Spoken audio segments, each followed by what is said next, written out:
주님의 평강이 함께 하시길 기원합니다. 세계적인 화가이며 조각가인 피카소는 늘 사물을 새롭게 보는 노력을 했다고 합니다. 그래서 파리의 낡은 아파트 뒷골목에 어지럽게 쌓여있는 쓰레기 더미 속에서도 새로운 작품의 아이디어를 얻었다고 합니다. 한 번은 버려진 자전거가 그의 눈에 띄었는데 건물 사이로 스며들어오는 햇살 속에서 그 낡은 자전거는 쓸모없는 쓰레기가 아니라 그의 눈에 역동하는 느낌으로 다가왔다고 하는 것입니다. 그는 자전거에서 안장과 손잡이를 떼어내어 다시 용접하여 작품을 만들었던 것입니다. 이 작품이 값으로 환산하기 어려운 가치를 지닌 황소머리라는 작품입니다. 그는 말합니다. 사람들에게 버려졌다고 해서 그 물건이 못 쓰는 것이거나 생명 없는 죽은 것이 아니라고 하는 것입니다. 가치는 부여하는 자의 몫입니다. 그런 의미에서 쓰레기조차도 나에게는 훌륭한 예술 자료입니다 라고 말합니다. 그렇습니다. 이런 관점으로 보는 것이 모든 것을 새롭게 할 수 있는 요소라고 할 것입니다. 한 번은 예수님께서 길을 가시다가 날 때부터 맹인된 사람을 보게 되었습니다.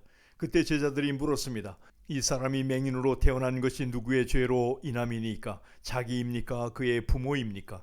이때 예수님께서 이 사람이나 그 부모의 죄로 인한 것이 아니라 그에게서 하나님이 하시는 일을 나타내고자 하심이라고 말씀하셨습니다. 예수님께서 보시는 관점은 참으로 놀라운 것입니다. 제자들은 과거의 관점에서 맹인을 보고 있지만 예수님은 그 사람의 본래의 모습과 하나님 안에서 미래의 모습을 보고 계시다고 하는 것입니다. 제자들은 날 때부터 그렇게 태어났다는 표현 속에서 새로운 변화의 가능성을 보지 못하고 있는 것입니다. 그러나 예수님은 그 사람 속에서 하나님의 창조적 가능성을 보고 계시다고 하는 것입니다. 여기에 진정한 소망과 변화의 가능성이 있는 것입니다. 창조적인 믿음의 사람은 남들이 보지 못하는 것을 보는 사람이 아니라 남이 보는 것을 다르게 보는 사람인 것입니다. 다시 말해서 있는 것에서 새로운 것을 보는 것입니다. 피카소도 말하기를 나는 찾지 않습니다. 다만 있는 것 중에서 발견할 뿐입니다.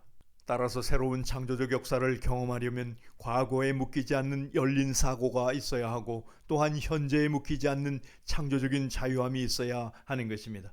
예수님께서 말씀하셨습니다. 새 포도주를 낡은 가죽 부대에 넣는 자가 없나니 만일 그렇게 하면 새 포도주가 부대를 터뜨려 포도주와 부대를 버리게 되리라.